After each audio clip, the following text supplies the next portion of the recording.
Tout savoir sur l'apport personnel en 5 minutes. L'apport personnel désigne l'ensemble des ressources financières ou en nature que vous investissez vous-même dans votre entreprise lors de sa création ou en cours d'existence. Les entrepreneurs se posent tous beaucoup de questions sur l'apport personnel. Est-il nécessaire pour lancer votre entreprise? À quoi sert-il? Quel doit être son montant? Voici les réponses à toutes vos questions. À quoi correspond l'apport personnel? Lorsque l'on crée une entreprise, la question du financement est la plus décisive. Une idée géniale ne suffit pas à produire une réussite entrepreneuriale. Le talent d'entrepreneur et le travail non plus. Le nerf de la guerre, c'est l'argent. La recherche des financements occupe en général la majeure partie du temps des jeunes entrepreneurs. Il existe deux grandes sources de financement qui se retrouvent dans la structure du passif du bilan.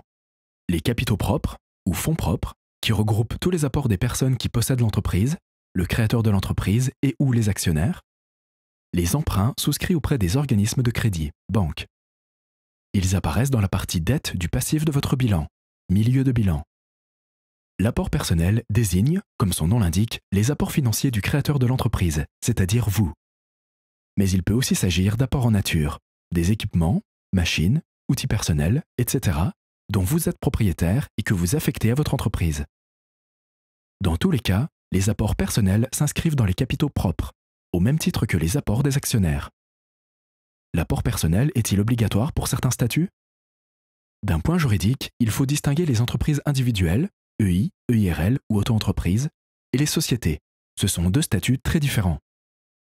Dans le cadre d'une entreprise individuelle, l'entreprise n'a pas de personnalité juridique. Elle n'a donc pas de patrimoine. Autrement dit, si vous créez une entreprise individuelle, vous n'avez pas à faire d'apport personnel. La question est réglée. Si vous créez une société, en fonction du statut, il faut là aussi distinguer deux cas. Le cas de la société anonyme, SA. Pour créer une SA, les associés et les actionnaires doivent constituer un capital social d'un minimum de 37 000 euros. Ce plancher est relevé à 225 000 euros si vous faites un appel public à l'épargne. En créant une SA, vous êtes légalement dans l'obligation de réaliser un apport personnel.